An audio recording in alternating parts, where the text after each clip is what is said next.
Hello everyone, and welcome back to the Adventures of Jacoby. I am Zach, here with Storm Gaming Alliance for another episode in Skyrim. Welcome back everyone. On the last episode, we took care of this mind behind us, Solyun's sinkhole, I believe. We had received this quest ages ago, just walking past. There were some Draugr down below, so they needed cleared out, so we took care of that. What are we going to get into today, you might wonder? You'll just have to stay tuned.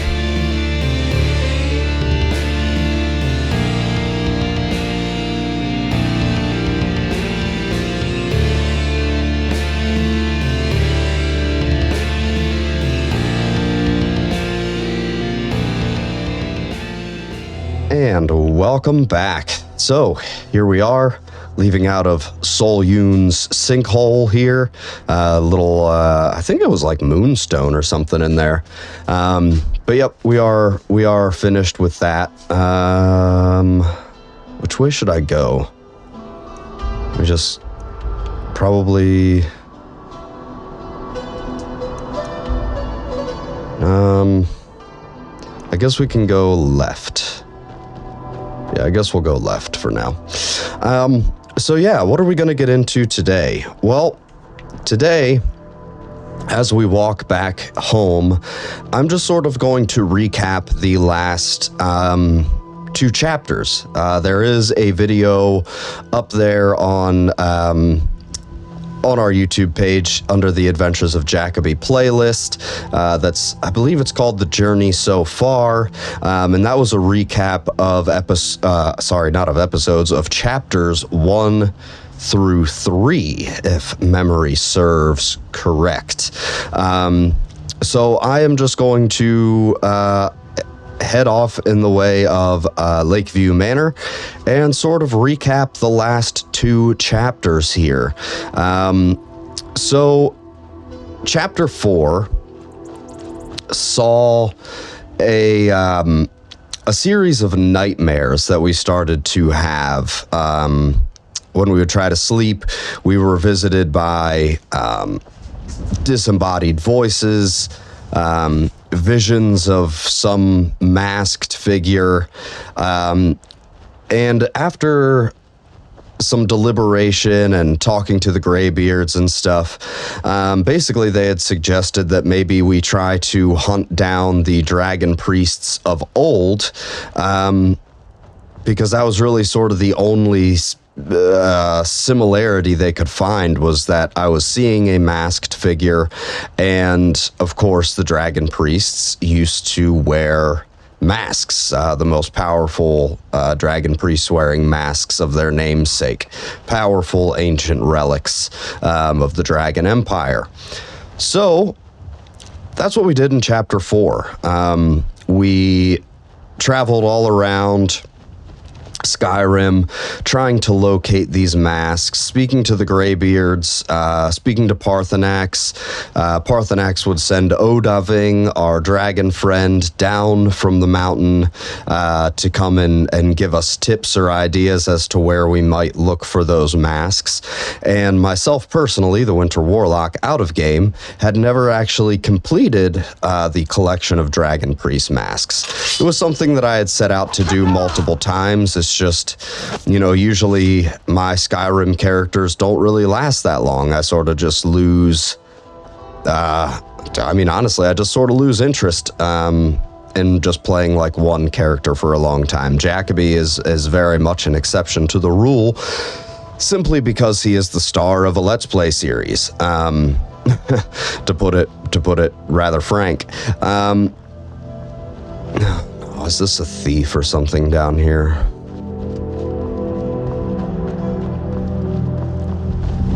Yep, a thief right next to Mike the Liar. All right.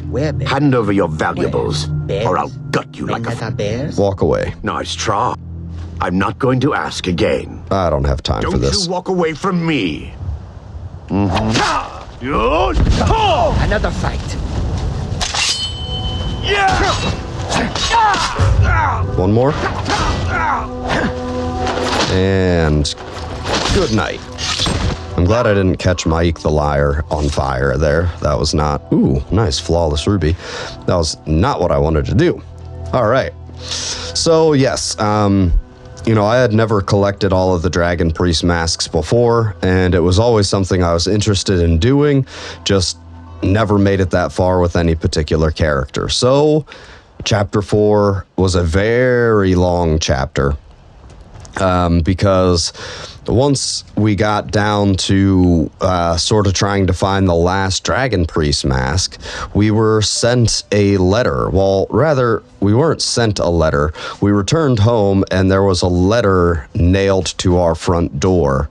Some kind of riddle or cipher that was trying to point us in the direction of this final Dragon Priest mask. And it turned out that it looked like it was being held with the mages, or at least the location was being held by the mages at the College of Winterhold. So the back end of Chapter 4 was dedicated to, of all things, Jacoby becoming the Archmage. That was not his goal at all, like not even a little bit. I think I have to go around the backside of this mountain. Was not our goal. We do not use magic. The only magic we use is our dragon shouts, of course. But I wasn't really up to us to decide, really, I guess. You know, as you go through the College of Winterhold quest, Savos Arin is killed, and, well, you're automatically named the Archmage. So, luckily, at the conclusion of, or pretty close to the conclusion of the College of Winterhold questline, we gained access to Labyrinthian. Labyrinthian is where... Yeah, we're not going to be able to get over the mountain there. Labyrinthian is where the final Dragon Priest mask could be located. And, yep, moving along past the rich people. And yeah, we were able to locate that, travel back in time. There's another cool place in Labyrinthian where, you know, if you have all of the Dragon Priest masks, you can put them in this cool little thing. And nope, still can't get over the mountain there either. I think I probably missed my turn off, but that's okay. But yeah, traveled back in time and then received the final Dragon Priest mask. So that was pretty cool. I really enjoyed that. Again, I wasn't really too keen to become the leader of the College of Winterhold, like the Archmage. We have not been back since. But, you know, it just kind of is what it is, I guess. And that was Chapter 4. So definitely, if you are yourself on the quest for the Dragon Priest masks, definitely go back and check that out. I might be able to sneak around over here. Definitely go back and check out Chapter 4 if you're looking to collect the Dragon Priest masks yourself, or if you're working through the College of Winterhold questline or want to see what that looks like, definitely go back and check out Chapter 4. I will give you a heads up. It is a long one, so be sure to buckle in, because it definitely is a long... Geez, yeah, we cannot get anywhere out of here, so we're just going to have to go the long way around. Not a big deal. But yeah, that definitely... Secunda's Kiss? That's a cool name. I wonder if we can see Secunda anywhere. Nope. But yeah, definitely had a lot of fun in that chapter. I was really, really... oh no! Oh, even worse. There we go. I was really, really excited to complete the quests of... Jesus Christ, another thief, seriously. All right. Hand over your value. Don't shoot. I'm just Never should have come here. I'm just gonna kill you. Like, I'm not playing this game. Did I get a bounty or anything? Of course not. Flawless Garnet. Okay. But yeah, I really enjoyed Chapter 4. Like I said, I wasn't really trying to get involved with the College of Winterhold. That was just kind of bonus. But being able to collect all the Dragon Priest masks was super cool. Super duper cool. So, like I said, go back and check that out if you're interested in some College of Winterhold stuff, if you're interested in some Dragon Priest mask stuff. Yeah, definitely a fun time. Wonder if I can just sneak up the mountain here. Then that leads us to this chapter, which I guess it's worth saying that if I can actually climb this. Hello? It is worth saying that this will likely close out Chapter 5. This episode here, can't imagine we're really going to get into anything else. Maybe this wasn't the way to go.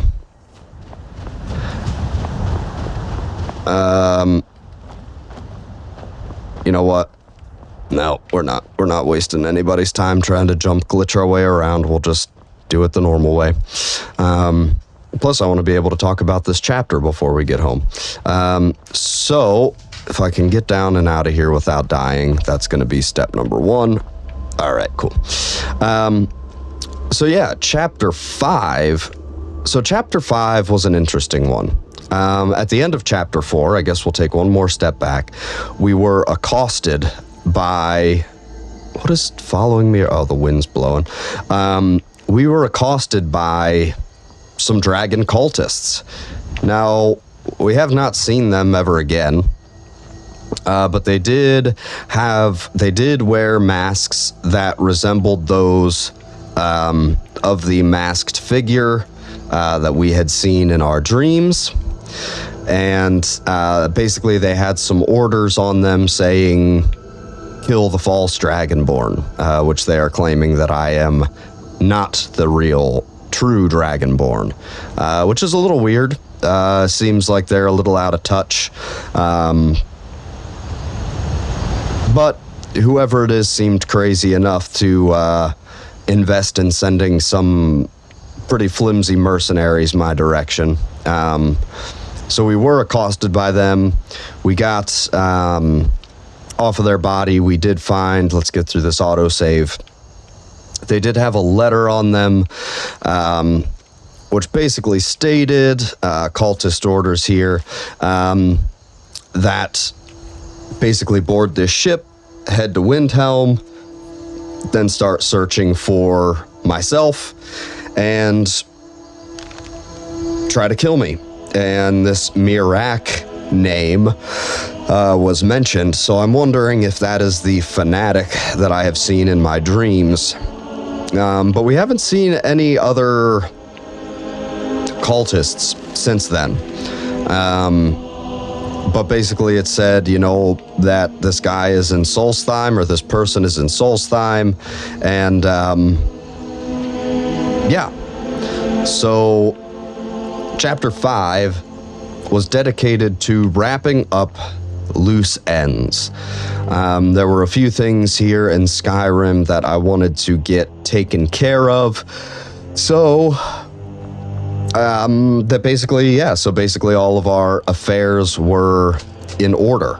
So the first part of Chapter 5, which did take quite a bit of time, a bit longer than I would have hoped, we cured the companions, at least as many companions as we could, being the brothers Farkas and Vilkas.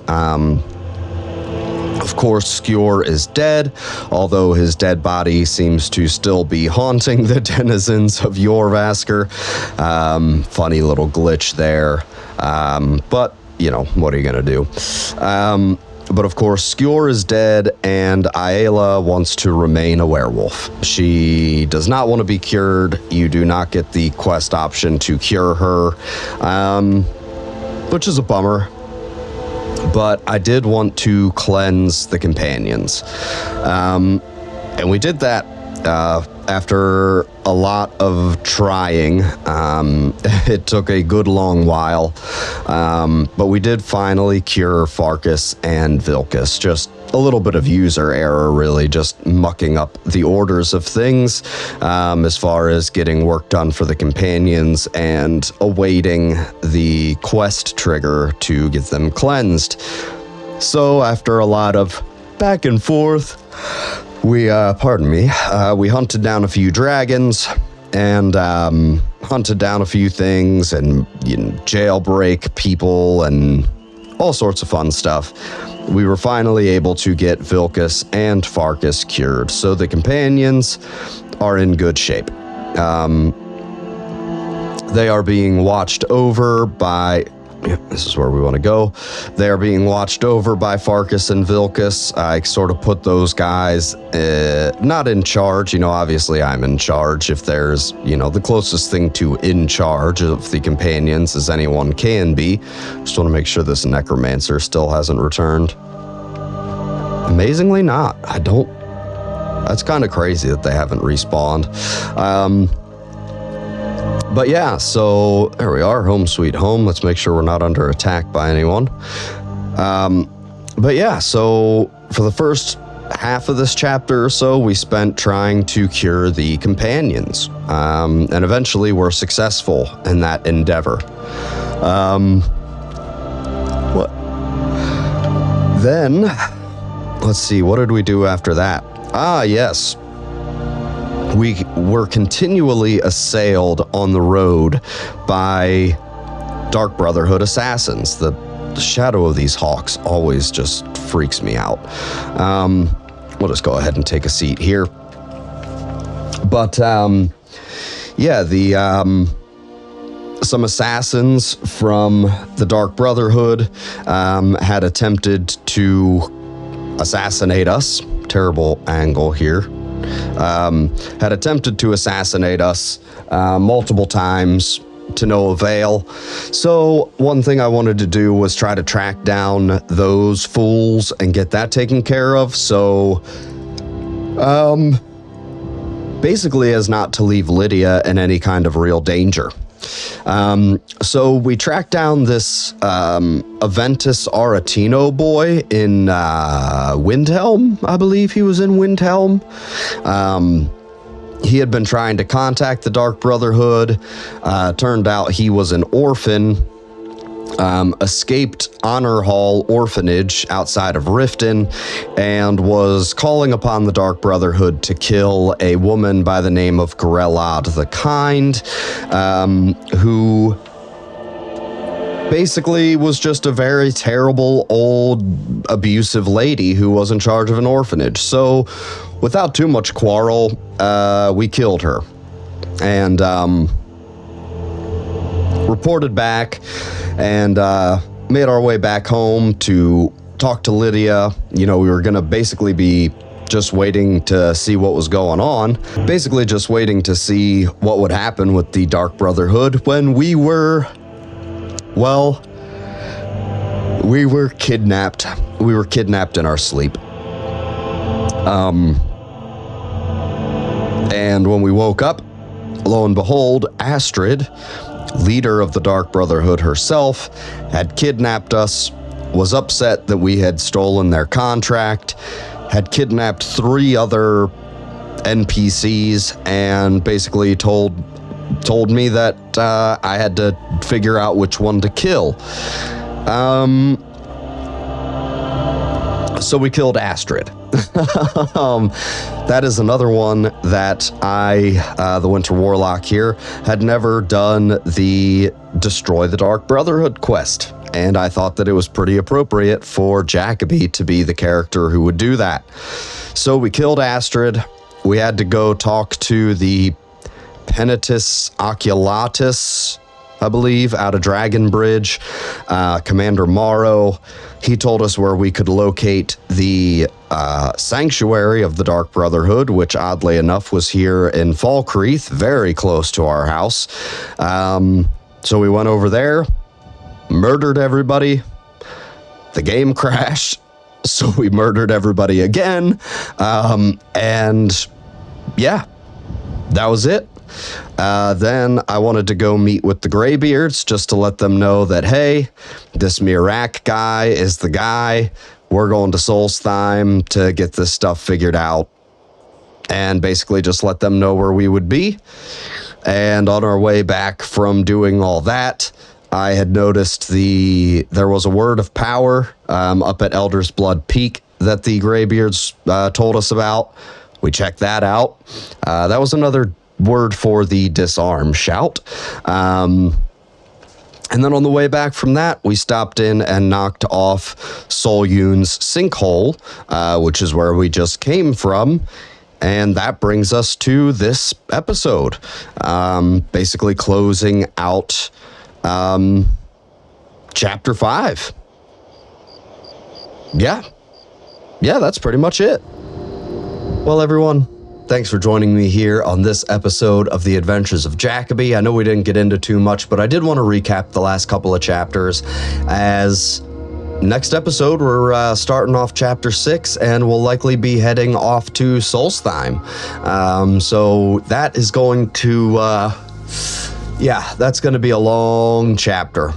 Maybe a series of chapters. This might just be a whole, part 2 to The Adventures of Jacoby. I'm not sure how I'm going to lay it all out. But thanks again for coming along. Hope you enjoyed it. If you haven't already, please hit that like and subscribe button. We really appreciate all the support and would love to continue to grow the channel. Feel free to drop down in the comments. I love getting to talk to you guys down there. I'm always active in the comments, so feel free to drop down there. And thanks again, everyone. I will see you all on the next episode.